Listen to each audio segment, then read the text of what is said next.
حبیب کا خیر الخلق کلہم منزہ عن شریک فی محاسنہ فجوہر الحسن فیہ غیر منقسم یا اکرم الخلق مالی من الوذ بہ سواک عند حلول الحادث العمم ولن یدیک رسول اللہ جاہک بی اذا الکریم تجلی باسم منتقم ربی صلی وسلم دائما ابدا علی حبیبک خیر الخلق کلہم۔ اللہ جل شانہ کی حمد و ثناء اور حضور سید المرسلین خاتم النبیین امام الانبیاء حضرت محمد مصطفیٰ احمد مجتبی صلی اللہ تعالی علیہ وآلہ وبارک وسلم کے دربار گہربار میں ہدیہ درود و سلام بصد ادب و احترام عرض کرنے کے بعد معزز سامعین السلام علیکم ورحمۃ اللہ وبرکاتہ۔ اللہ تعالیٰ کی فضل و توفیق سے اور اس کے پیارے حبیب صلی اللہ تعالی علیہ وآلہ وسلم کی نگاہ رحمت اور شفقت کے طفیل ذوالقعدہ کے مہینے کے پہلے جمعہ شریف کی حاضری کی سعادت نصیب ہو رہی ہے۔ دعا ہے اللہ تبارک و تعالی ہم سب کی حاضری اپنے دربار میں قبول و منظور فرمائے۔ اللہ کریم حق سچ بیان کر کے اس پہ عقیدہ رکھ کے عمل کی توفیق عطا فرمائے۔ پچھلے چند جمعوں سے نبی اکرم صلی اللہ علیہ وسلم کی زندگی پاک میں شوال کے مہینے میں لڑی جانے والی ایک جنگ جس کو جنگ احد کا نام دیا جاتا ہے، اس کے حالات کو بیان کرنا شروع کیا تھا۔ کتابوں کے اندر اس جنگ کی کافی تفصیل موجود ہے۔ آج چوتھا جمعہ ہے اس کے حوالے سے ہماری گفتگو پر،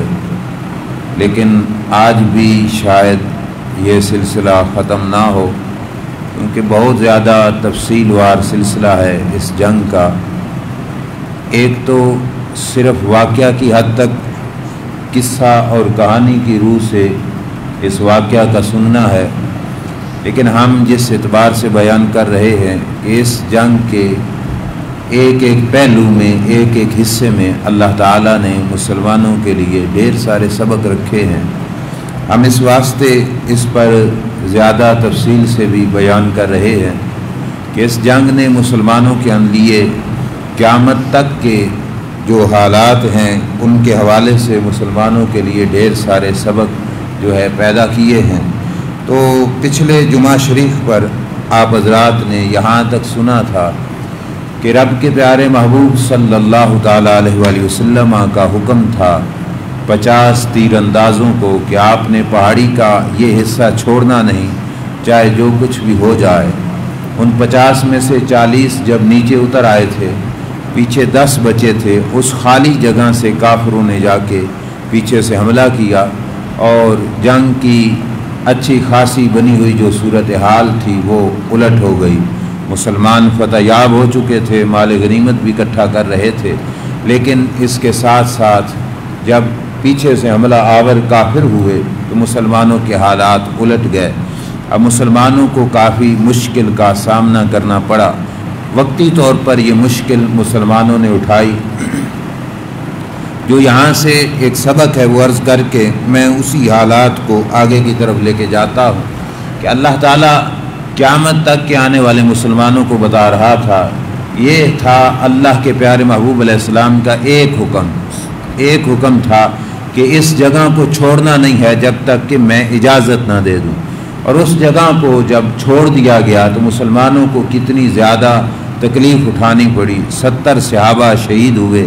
اور کئی صحابہ زخمی ہوئے، خود آقا کریم صلی اللہ علیہ وسلم بھی زخمی ہوئے۔ اللہ تبارک و تعالی جو بدر میں فرشتے بھیج کر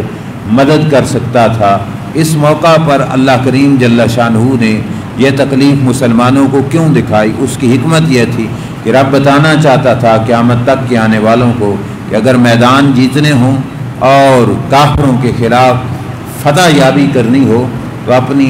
عقل کے پیچھے نہیں چلا جاتا، اللہ کے رسول کے حکم کی تابعداری کی جاتی ہے کہ یہاں پر بھی جو حکم تھا رسول اللہ صلی اللہ علیہ وسلم کا، اگر اس حکم پر وہ 50 حضرات وہاں پہ ڈٹے رہتے تو یقیناً یہ فتح ہی رہتی اور اس کے حالات کچھ بھی تبدیل نہ ہوتے اور حالات کے اندر کسی قسم کی جو ہے خرابی پیدا نہ ہوتی۔ تو وہ 50 میں سے جب 40 نیچے آ گئے، اور یہ بھی ذہن میں رکھنا وہ 40 کوئی نافرمان نہیں تھے، وہ اللہ کے رسول صلی اللہ علیہ وسلم کے صحابی تھے، ان میں سے ایک ایک بندے کے برابر یہ آج کل کی ساری مخلوق نہیں ہو سکتی، اس دور کے غوث کتب ابدال ان میں سے کسی ایک بندے کے برابر کے نہیں ہو سکتے۔ ان کا مقصد کوئی نافرمانی نہیں تھا یا رسول اللہ صلی اللہ علیہ وسلم کے حکم کی مخالفت نہیں تھا، انہوں نے اپنے ذہن سے حساب سے یہ سمجھا کہ حضور کا حکم یہی ہے کہ جنگ کے ختم ہونے تک تم یہاں پر رہو، اب جنگ ختم ہو چکی ہے، اب ہم نیچے اتر جائیں تو کوئی حرج نہیں ہوگا۔ لیکن اس کے باوجود بھی رب ذوالجلال نے وہ تکلیف دہ مرحلہ مسلمانوں کو دکھایا تاکہ پتہ چلے کہ میرے محبوب علیہ السلام کے حکم کی پیروی کرنا آخرت کے لیے بھی ضروری ہے اور دنیا کی کامیابی کے لیے بھی یہ مرحلہ ضروری ہے۔ جس وقت تک تابعداری رسول اللہ صلی اللہ علیہ وسلم کی کامل نہیں ہوگی، مسلمان کسی صورت میں بھی کامیاب نہیں ہو سکتے۔ عین اس موقع پر کہ جو اس موقع پر بھگدڑ مچ گئی، حالات تبدیل ہو گئے، مسلمانوں کے جو لشکر تھا اس کے اوپر حملہ بڑا شدید ہوا اور لوگ تتر بتر ہو گئے، ادھر ادھر بکھر گئے۔ کافروں نے جو مین نشانہ رکھا تھا وہ تھا اللہ کے رسول صلی اللہ علیہ وسلم کی ذات کا، کہ وہ سمجھتے تھے کہ زیادہ سے زیادہ ان کی کوشش تھی کہ رسول اللہ صلی اللہ علیہ وسلم کو معاذ اللہ ثم معاذ اللہ شہید کر دیا جائے۔ ان کی پلاننگ اور مین نشانہ ان کا یہی تھا کہ ہم اللہ کے رسول صلی اللہ علیہ وسلم کو شہید کر دیں۔ لیکن حضرت مقداد رضی اللہ تعالیٰ عنہ فرماتے ہیں کہ جنگ کے اس موقع پر لوگ تتر بتر ہوئے، ادھر ادھر لشکر بکھر گیا، جو لشکر تھا اس کے پاؤں کھڑ گئے، لیکن کہتے ہیں میں دیکھ رہا تھا کہ اللہ کے پیارے محبوب صلی اللہ علیہ وسلم جن کی عمر شریف تقریباً 55 سال ہو چکی تھی، عمر شریف کے اس حصے میں 55 سال کی عمر میں جس وقت لوگوں کے پاؤں کھڑ چکے تھے، لیکن فرماتے ہیں میں دیکھ رہا تھا کہ جس مقام پر حضور کھڑے تھے سرکار کے قدم ایک بالشت اتنی جگہ بھی پیچھے نہیں ہٹے تھے، سرکار اپنے مقام پہ ڈٹے رہے اور اللہ کے پیارے محبوب صلی اللہ تعالیٰ علیہ وآلہ وسلم دشمنوں کے حملے کا منہ توڑ جواب دیتے رہے۔ خود اپنے ہاتھ میں کمان پکڑ کر سرکار تیر پھینکتے رہے۔ ایک دفعہ کمان حضور علیہ السلام کی ٹوٹ گئی، صحابی نے جوڑ کر دی، پھر رسول اللہ صلی اللہ علیہ وسلم کی کمان ٹوٹ گئی، اللہ کے رسول صلی اللہ علیہ وسلم نے اب تیروں کی بجائے سرکار نے پتھر برسانے شروع کر دیے کافروں پر، اور سرکار خود پتھر اٹھا اٹھا کر جو ہے کافروں کے سر پر جو ہے پھینک رہے تھے۔ اس دوران کافروں نے حملہ کیا تو رسول اللہ صلی اللہ تعالیٰ علیہ وآلہ وسلم کے سامنے ایک گڑھا تھا، سرکار دو عالم صلی اللہ علیہ وسلم گڑھے میں تشریف لے گئے۔ آپ سوچئے امت کے بادشاہ بھی ہیں، نبی بھی ہیں، سارے نبیوں کے سردار ہیں، رب کے محبوب بھی ہیں، آج اتنی تکلیف بھی کہ گڑھے میں حضور تشریف لے کے گئے۔ مولا مرتضیٰ شیر خدا حضرت علی کرم اللہ تعالیٰ وجہ الکریم اور حضرت طلحہ رضی اللہ تعالیٰ عنہ، ان دونوں نے ہاتھ پکڑا کر حضور علیہ الصلوۃ والسلام کو باہر نکالا۔ میرے کریم آقا صلی اللہ علیہ وسلم کے چہرہ اقدس بھی زخمی ہو چکا تھا، سامنے سے جو حملے ہو رہے تھے اس کی وجہ سے سرکار کا جو لوہے کا خود تھا، لوہے کا ٹوپ تھا، اس لوہے کے ٹوپ کی دونوں طرف سے کناریاں حضور کے چہرے اقدس کے اندر پیوست ہو چکی تھیں، لوہے کی جو کناریاں تھیں ان میں سے بھی حضور کے چہرے سے خون بہہ رہا تھا۔ داڑھی شریف نبی اکرم صلی اللہ علیہ وسلم کی یہ بھی خون آلود ہو چکی تھی۔ صحابہ اکرام علیہم رضوان بڑے امتحان میں تھے، لیکن اس امتحان میں صحابہ کو ایک مست کرنے والا ماحول بھی مل چکا تھا کہ آج موقع بن چکا ہے کہ رب کے محبوب صلی اللہ علیہ وسلم پر جان ساری کا اظہار کرنا ہے کہ سرکار کو نشانہ بنا ہوا تھا کافروں نے، اور صحابہ کا مرکز تھا رسول اللہ صلی اللہ علیہ وسلم کی ذات، وہ ڈٹ کر حضور کو معاذ اللہ شہید کرنے کی کوشش کر رہے تھے، اور صحابہ کو یہ ایک مزیدار مرحلہ بن گیا تھا کہ یہ ڈٹ کر حضور علیہ الصلوۃ والسلام کی حفاظت کر رہے تھے، پوری جان لڑا رہے تھے رسول اللہ صلی اللہ علیہ وسلم کی حفاظت کے اندر۔ عین اس موقع پر کہ دشمن سر پہ ہے، صحابہ اکرام علیہم رضوان نے حضور کے چہرے اقدس میں جو خود کی لوہے کے ٹوپ کی جو سرے تھے وہ جو پیوست ہو چکے تھے وہ نکالنے چاہے، تو جس وقت نکالے گئے تو فوارے کی شکل میں اللہ کے رسول صلی اللہ علیہ وسلم کا خون بہنے لگا۔ صحابہ کی جو ہے عظمت دیکھو، عقیدت دیکھو، احترام دیکھو کہ جنگ کے اس مرحلے میں دشمن سر پہ ہے، تیر برس رہے ہیں، تلواریں چل رہی ہیں، نیزے پھینکے جا رہے ہیں، لیکن جب رسول اللہ صلی اللہ علیہ وسلم کا خون مبارک جو ہے بہنے لگا تو حضور کے صحابی ہیں حضرت مالک بن سنان رضی اللہ تعالیٰ عنہ، وہ بھاگ کے گئے، جہاں سے خون بہ رہا تھا وہاں پہ انہوں نے اپنا منہ رکھ دیا، اور جو خون نکل رہا تھا اپنے منہ کے ذریعے چوسنا شروع کر دیا، اور جو کچھ خون نکلا حضرت مالک بن سنان رضی اللہ تعالیٰ عنہ اس خون مبارک کو پیتے گئے، اپنے جسم میں لیتے گئے۔ یہاں سے ایک مسئلہ بھی سمجھو، خون آپ کے بدن سے نکلے تب بھی پلید ہے، میرے بدن سے نکلے تب بھی پلید ہے، کسی پیر کے بدن سے نکلے تب بھی خون پلید ہے، کسی صحابی کے بدن سے نکلے تب بھی خون پاک تو نہیں ہے، لیکن رب کے نبی کی یہ شان ہے کہ بدن سے خون بہ رہا ہے، صحابہ اس خون کو پلید نہیں سمجھتے، صحابہ اس خون کو چوس رہے ہیں اور پیتے جا رہے ہیں۔ حضرت مالک بن سنان نے نیچے نہیں گرنے دیا، خون کو چوس لیا۔ میرے کریم آقا صلی اللہ علیہ وسلم کا انداز دیکھیے کیا ہے، سرکار نے یہ نہیں فرمایا مالک بن سنان تو نے غلط کیا، آئندہ ایسا نہیں کرنا، میں بھی عام انسان ہوں، میرا خون بھی پاک نہیں ہے، نہیں، بلکہ سرکار دو عالم صلی اللہ علیہ وسلم نے حضرت مالک بن سنان رضی اللہ تعالی عنہ کو خوشخبری سنائی، فرمایا من مس دمی دمہ لم تصبہ النار، فرمایا مالک بن سنان خوش ہو جا، جس بدن میں محمد کا خون چلا جائے اللہ اس بدن کو جہنم کی آگ پہ حرام فرما دیتا ہے۔ یہ ہے عظمت حضرت مالک بن سنان رضی اللہ تعالیٰ عنہ کو جو خوشخبری دی میرے آقا صلی اللہ علیہ وسلم نے۔ تو اس موقع پر ہر صحابی کی، ہر غلام کی، ہر حضور کے نوکر کی کوشش تھی کہ میری خدمت سب سے زیادہ ہو، میں حضور علیہ السلام کے دائیں بائیں حضور کی سکورٹی کروں، حضور کی حفاظت کروں۔ اس مجمع میں ایک صحابی ہیں جن کا نام تھا ابو دجانہ رضی اللہ تعالیٰ عنہ، آپ نے سنا تھا ان کا تذکرہ پہلے بھی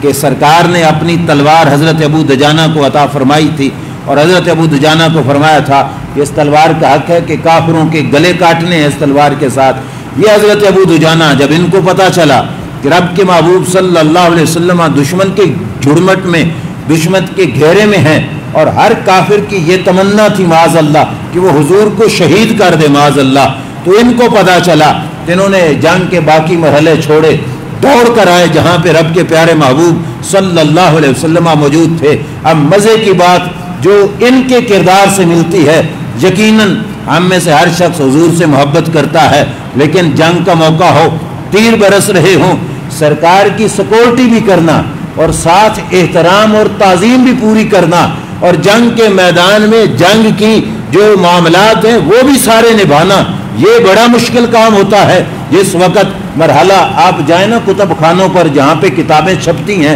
جہاں ڈھیر ساری کتابیں انہوں نے رکھی ہوئی ہوتی ہیں، تو یوں فرش پہ بھی وہ کتابیں رکھ دیتے ہیں اور کہتے ہیں مولانا ہماری مجبوری ہے، اب ہم کیا کریں، ایسا کرنا پڑ جاتا ہے۔ تو ایسے موقع پر لوگ ادب کا دامن چھوڑ بیٹھتے ہیں، لیکن حضرت ابو دجانہ کا معاملہ دیکھو کیا ہے، جنگ بھی لڑنی ہے، دشمن کا مقابلہ بھی کرنا ہے، رسول اللہ کی نوکری بھی دینی ہے، حفاظت اور سکورٹی کا کام بھی کرنا ہے، لیکن ادب کا مرحلہ بھی ہاتھوں سے جانے نہیں دینا۔ میں نے جب آج یہ مقام پڑھا، صحیح بات ہے، مجھے بہت ہی جو ہے لذت محسوس ہوئی حضرت ابو دجانہ کے اس عشق و محبت پر، کہ آپ سمجھتے ہو کہ دشمن سامنے کھڑا ہو تو لڑنے کا کیا طریقہ ہے کہ منہ دشمن کی طرف ہو اور انسان سامنے سے ان کے وار کو روک رہا ہو اور ان کا مقابلہ کر رہا ہو، لیکن رسول اللہ یہاں ہیں، دشمن وہاں ہے، درمیان میں آ کے حضرت ابو دجانہ نے سکورٹی کرنی تھی، نوکری کرنی تھی، تو کیا صورتحال بن جانی تھی